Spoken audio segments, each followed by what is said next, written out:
And for more insight into the US-Saudi rift, we're joined now by a physician and senior fellow at the Independent Women's Forum, Qanta Ahmed, who has just spent some time in Saudi Arabia. Qanta, it's always great to see you. How are you, and how was Saudi Arabia? Thank you so much, Rowan and James and Rita. It has been an extraordinary insight into Saudi Arabia. I just spent 12 days there as a guest of the Secretary General of the Muslim World League, Dr Mohammed Al-Isa, who is at the helm of a global organization based in Mecca that is bringing moderation and centrist position, values of humanity into the Muslim world from the Kingdom of Saudi Arabia. The kingdom is so transformed. I was there 12 years ago and lived there 23 years ago, but it's unrecognizable. And not just because of the concrete and glass, all the entertainment, cinema, malls, women in the public space, women driving, women working, women soldiers that I was able to see, women as security guards, women police women, but in fact the profound change in the Saudi psyche, the profound opening of the Saudi mind, and the incredible investment the Crown Prince of Saudi Arabia and the King of Saudi Arabia are making in the Saudi youth.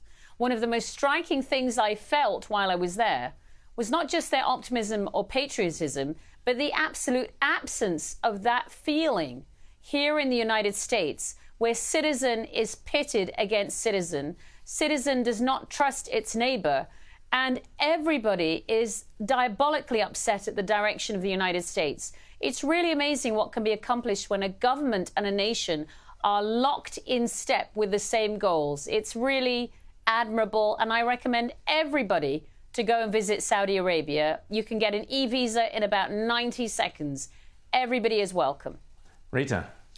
Well, it's good to hear that there's been some advancement for women's rights, but how far away are they still from what we would recognise as equal rights, where women don't have guardianship laws and other oppressive, institutionalised forms of sexism?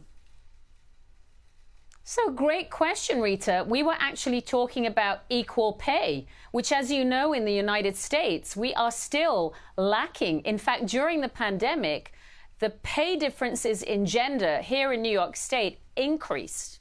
And in Saudi Arabia, there is gender equality in pay between men and women, something that I experienced when I lived there 23 years ago.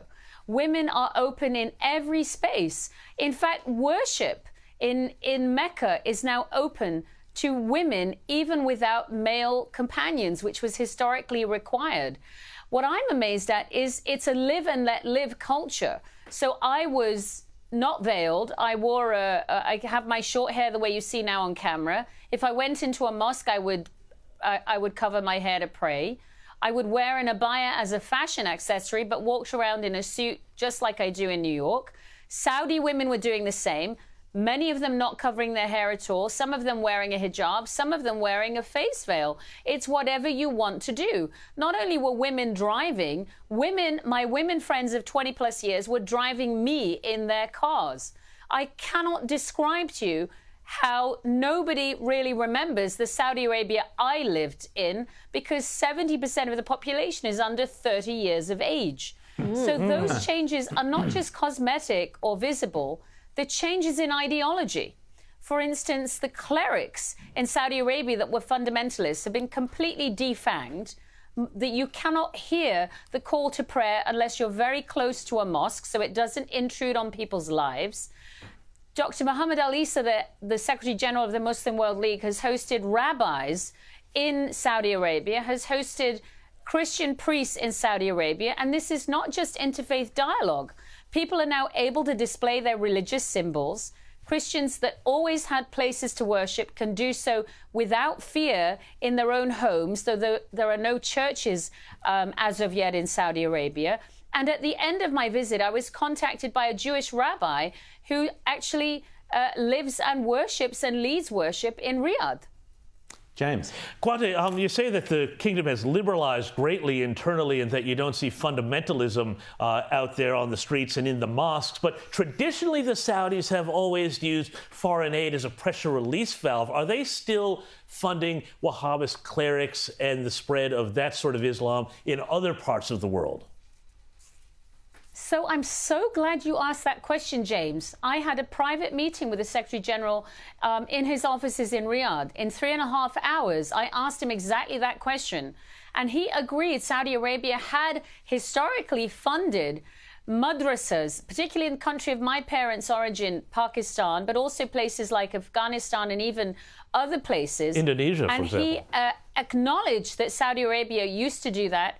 That has completely been shut off for the last 5 years. They do not fund radicalization, nor do they sanction it. Additionally, his efforts have led to the Charter of Mecca requiring and inviting and actually being joined by 27 different sects of Muslims committing to uphold the value of moderation and rejecting extremism and committing to upholding the observation of all faiths and the values of dignity across all human beings. So it's the opposite. And Saudi Arabia will use its influence to do exactly what it can to counter extremism because it is such a powerful hub. And it's suffered so greatly from the prices paid by fostering extremism. Nobody knows this better. And one of their biggest worries in Saudi Arabia, which the Secretary General admitted to me, is the rise of extremism in the war between Russia and Ukraine, and calls for holy war on both sides amongst both Christian civilizations. Nobody understands that impact better than Saudi Arabia. So we've got a lot of lessons to learn from it, and it's truly refreshing.